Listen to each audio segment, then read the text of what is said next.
You wake up to the sound of bells. It isn't a festival, it's your wedding day. But there's no romance, no flowers, no choice. You are 12 years old, and your family has already traded you away like livestock in exchange for land, coin, or political favor. You don't even know the face of the person you'll be forced to call husband. By tonight, the feast will end, and the nightmare will begin. The crowd will escort you to a chamber not to bless your union, but to watch it unfold. Guests will gather around your bed, laughing, drinking, demanding proof that you have done what children should never be forced to do. And if you survive this public humiliation, the true terror lies ahead, the endless cycle of pregnancy and childbirth that kills 1 in 3 women. This is not love. This is not choice. This is marriage in the Middle Ages, where vows were shackles, rings were chains, and "till death do us part" was more promise than prophecy. By the end of this story, you'll realize modern heartbreak is paradise compared to the horror that once passed for holy matrimony. Imagine being 6 years old and already married, not in the symbolic, innocent way children play house, but in the legally binding, signed and sealed contract sense. You can barely write your name, yet your future, your body, your freedom, all of it has already been traded away. In the Middle Ages, this wasn't an exception. It was a strategy. Your family didn't see you as a child. They saw you as a key, a ticket to alliances, to power, to survival. You weren't a daughter, you were a dowry. And if your father or guardians were clever enough, your tiny body could be used to secure land, armies, or wealth. That was the medieval marriage market, and it began long before most children could even understand what love was. Take the story of Margaret Beaufort. By the age of 6, she had been married off in what was essentially a real estate deal. She couldn't comprehend what was happening. How could she? But the adults around her knew exactly what they were doing, tying her massive inheritance to the man who could control it. When politics shifted, that marriage was wiped away like ink on parchment, and she was sold again. By 12, Margaret was forced into marriage with Edmund Tudor, a man twice her age. And unlike her first husband, he wasn't willing to wait. Within months, she was pregnant. But Margaret's story was not unique. Isabella of Valois, the daughter of the French king, was married at the tender age of 6. Yes, 6 to England's Richard II. Her wedding gifts included dolls and miniature furniture for them. The contract specified the marriage couldn't be consummated until she turned 12, but the message was clear. Her childhood was over before it even began. This wasn't about romance. These unions were business deals in silk wrappings. Medieval parents weren't heartless monsters, they were terrified strategists. Wars could erupt overnight, plagues could wipe out entire family lines, political tides could shift in a single winter. In such a world, daughters were seen as fragile assets, ones that had to be cashed in before fate stole them away. For noble families, marriage was like trading stocks, except the commodities were living, breathing children. A girl with land or titles wasn't a blessing, she was a liability. Her very existence attracted rivals, schemers, and fortune hunters.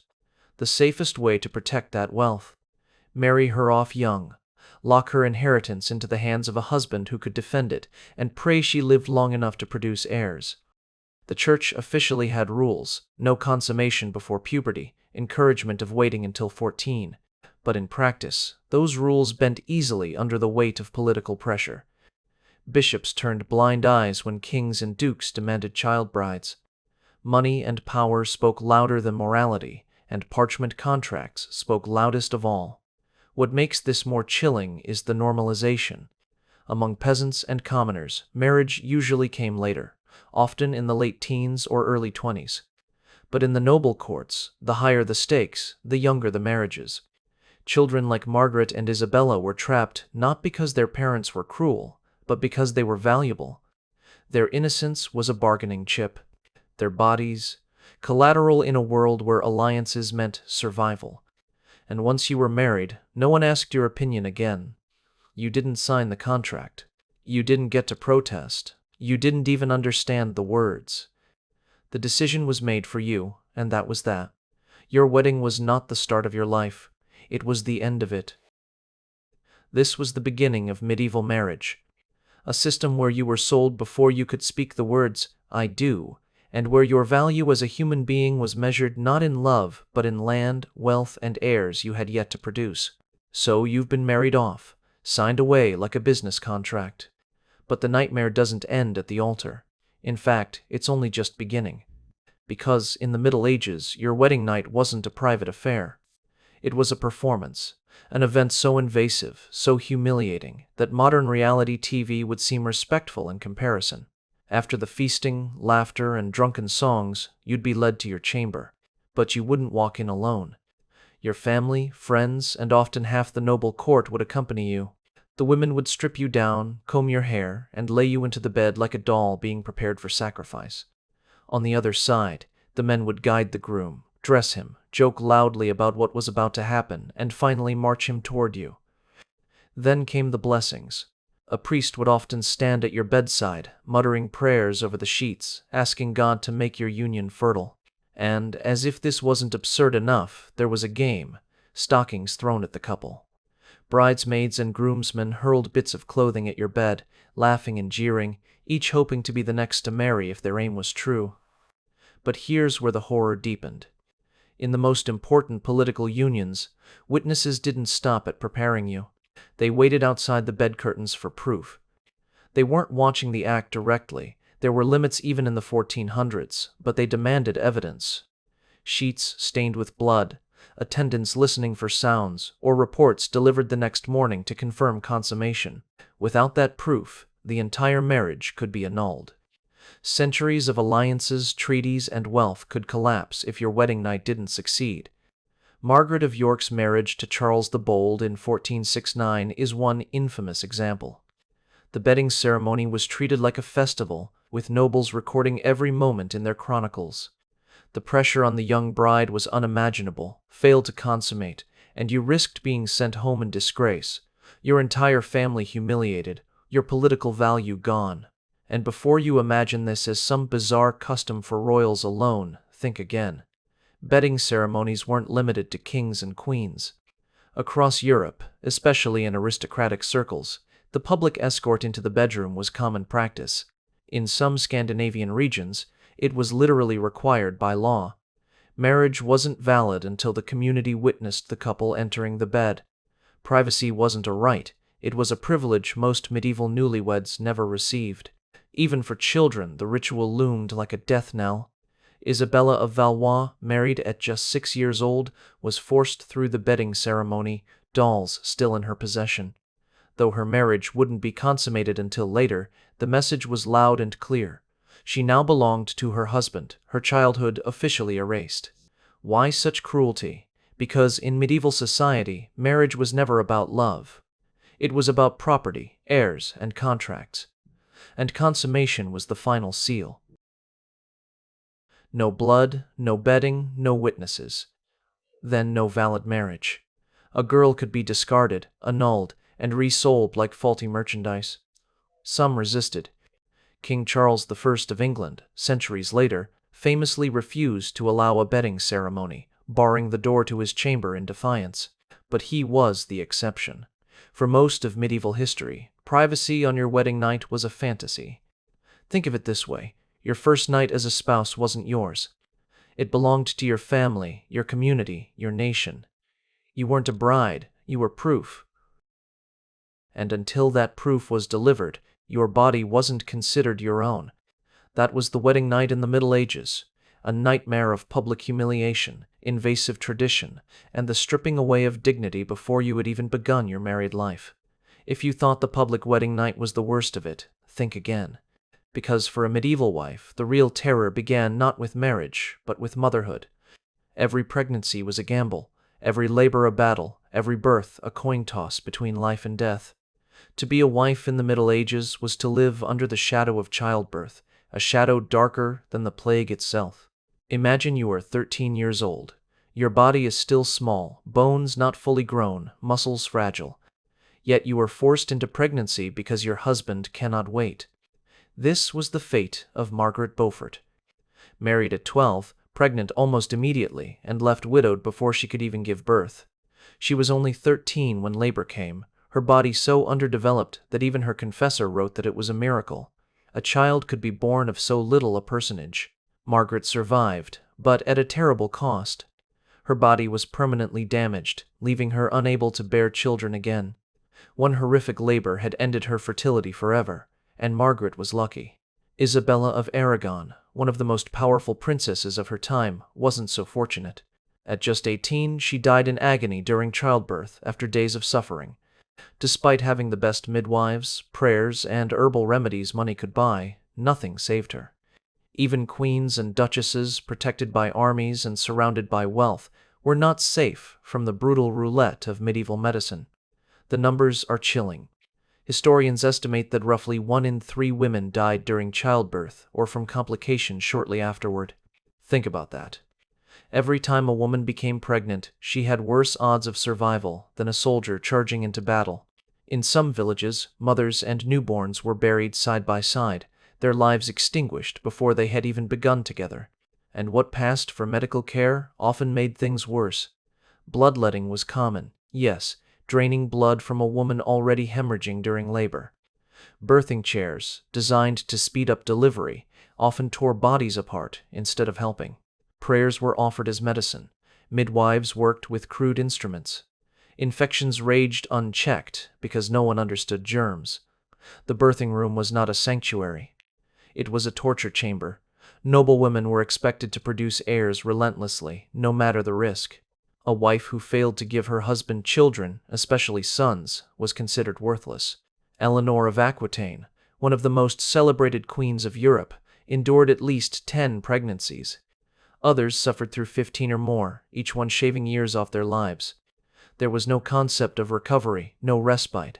You gave birth, and if you survived, you were expected to conceive again as soon as possible. And if you didn't survive, well, another wife could be found. You were replaceable. Your body, your suffering, even your death, these were just the costs of ensuring a family line continued. What makes it worse is that many of these women were still children themselves. Margaret Beaufort at 13, Isabella of Aragon at 18. Girls whose bones had not finished growing were tasked with carrying the weight of dynasties. Their innocence was ripped away, replaced by pain and blood. For peasants, things weren't much better. They might marry later, but poverty meant no safety. Malnutrition, lack of midwives, and harsh labor during pregnancy meant childbirth killed poor women at the same terrifying rate. Rich or poor, noble or commoner, every pregnancy was a gamble. In the modern world, childbirth is seen as the start of a new life. In the Middle Ages, it was seen as the edge of a grave. A woman's role wasn't to dream, to choose, to live. It was to risk everything again and again until her body gave out. This was the unspoken truth of medieval marriage, that behind every noble wedding, behind every alliance, lay the endless funerals of women who died in the process of doing their duty. Yeah. So let's say you've survived the impossible. You endured a child marriage. You were paraded through a public wedding night. Somehow, against all odds, you even survived childbirth. Congratulations. Now you face the part of medieval marriage that may have been the most terrifying of all, life with your husband.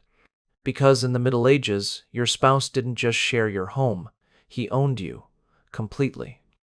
Every breath, every choice, every movement you made belonged to him by law. You had no legal identity apart from his. You couldn't own property, couldn't sign contracts, couldn't even testify in court.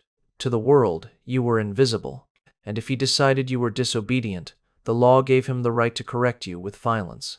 This was called reasonable chastisement. Husbands could beat their wives so long as they didn't cross vague limits. One common saying was that a stick no thicker than a thumb was acceptable, a phrase that still echoes today in the so-called rule of thumb. For women, this meant living in constant fear. The man who was supposed to protect you could legally become your tormentor. And if he wanted you gone altogether, the law gave him more options than you could imagine. Look at Henry VIII. He lived at the edge of the medieval period, but his actions were a brutal reminder of how much power men held. When his wives couldn't give him male heirs, he didn't just divorce them, he killed them. Anne Boleyn was accused of adultery, incest, even treason. The charges were laughable, built on lies, but it didn't matter. Under medieval law, a wife's adultery was considered treason against the crown, punishable by death. Anne was beheaded in 1536, her supposed crimes little more than fabrications to make her execution legal. Catherine Howard, barely 19, met the same fate a few years later. But it wasn't just kings. All across Europe, men used the system to rid themselves of inconvenient wives. A woman could be locked away in a convent or tower for life if her husband wished it. She could be accused of witchcraft or adultery with no evidence, her word worth nothing in court. Even noblewomen like Eleanor Cobham, Duchess of Gloucester, weren't safe. She was accused of sorcery and imprisoned for years, abandoned by her own husband. Divorce. Forget it. The Catholic Church controlled marriage, and annulments were almost impossible. To end a union, you had to prove it had never been consummated. That often meant humiliating public examinations, where women were inspected to prove virginity or impotence. Even if successful, the process took years and cost fortunes. For most women, escape was unthinkable. So you stayed. You endured. You tried to survive the whims of a man who could legally beat, imprison, or kill you with little consequence. Your life wasn't your own. It was his property, just like your dowry, your land, even your children. Everything flowed into his hands the moment you said, "I do." And here's the darkest truth. Many women knew exactly what they were entering into. They weren't naive. They understood that marriage meant surrendering their rights, their safety, even their lives. But what choice did they have? Unmarried women had almost no way to survive. Poverty, social ruin, or forced life in a convent were often the only alternatives. Marriage in the Middle Ages wasn't a partnership. It was a sentence. And if your husband was cruel, abusive, or power-hungry, the law wasn't on your side. The law was his weapon. So even if you survived the child marriage, the public betting, and the deadly childbirths, you still weren't safe. You lived every day under the shadow of a man who could end your life with a word, and a society that would nod in agreement. At its core, medieval marriage wasn't about love. It wasn't even about family. It was about money. Cold, brutal economics. Behind every wedding feast, every ring, every vow, there was a contract that reduced women to assets, bought, sold, and traded like livestock. The system revolved around dowries. A bride's family was expected to pay the groom's family for the privilege of taking her. Sometimes this was a chest of coins. Other times it was land, livestock, jewels, or political favors that would take decades to fulfill. The sums could be astronomical, equivalent to hundreds of thousands, even millions, in today's money. Families often bankrupted themselves just to secure a single marriage. Take Isabella d'Este, one of the most powerful women of the late medieval world. Her dowry was negotiated like a corporate merger, with endless rounds of bargaining and rival families bidding for her hand. The payment included not just wealth, but also political promises stretching far into the future. For her family, it wasn't about her happiness. It was about securing alliances and protecting their dynasty. But for the bride herself, the dowry was a curse. Everything she brought into the marriage, money, land, property, immediately became her husband's. She had no control over it, no legal right to claim it back. In other words, she carried her own purchase price. She paid for her own captivity. And what happened if her husband died? Did she inherit the property she had lived on, the wealth she had helped protect? Rarely. In most cases, inheritance laws pushed everything to male relatives. Widows were often left with nothing. Many were forced to remarry quickly, not out of love but sheer survival. Others entered convents, not because they felt called to God, but because it was the only way to avoid starving. Some women managed to outplay the system. Margaret Beaufort, despite the horrors of her youth, used her inheritances and political maneuvering to become one of the wealthiest women in England. But she was the exception, not the rule. For every Margaret who rose, hundreds of nameless women disappeared into poverty, their lives crushed under the weight of a system designed to exploit them. And it wasn't just the women who suffered. Entire families were ruined by the economics of marriage. A poor dowry could doom a daughter to spinsterhood, social death, in a society where marriage was everything. An extravagant dowry could plunge a family into debt that lasted for generations. Either way, daughters were a burden measured in gold. This wasn't a wedding system. It was human trafficking wrapped in the blessing of the church. Parents sold daughters. Husbands purchased wives. The church sanctified the exchange. And women themselves, the center of it all, were silenced, their value reduced to coin and wombs. Love, compatibility, happiness, these words had no place in medieval marriage. They were luxuries reserved for poets, not for the living. For ordinary families, marriage was a brutal calculation. How much could be gained, how much could be lost, and how many lives could be traded for the price of survival. By the time the vows were spoken, by the time the ink dried on the contract, the bride was already gone. She wasn't a wife, she wasn't a partner, she was property.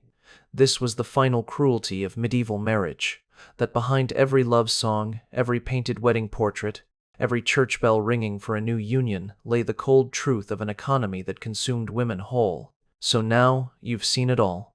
The child marriages that stole girlhood before it began. The public wedding nights that stripped away privacy and dignity. The childbirths that claimed 1 in 3 women, leaving families in mourning. The cruel laws that gave husbands the power of life and death. And the cold economics that reduced daughters to coins, contracts, and dowries. This was not romance. This was not partnership. This was survival, brutal, bloody, and unforgiving. To say, "I do," in the Middle Ages was not a vow of love.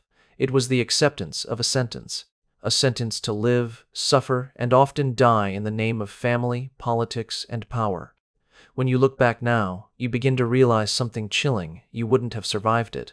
None of us would. Compared to what women endured in the medieval world, even the worst heartbreaks and toxic relationships of today look like paradise.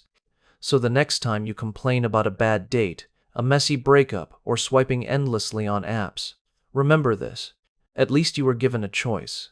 At least your life is still your own. If this glimpse into medieval marriage shocked you, imagine what else history is hiding. Don't miss out, hit that like button, subscribe, and stay with us as we uncover more stories that prove the past was darker, stranger, and deadlier than you ever imagined.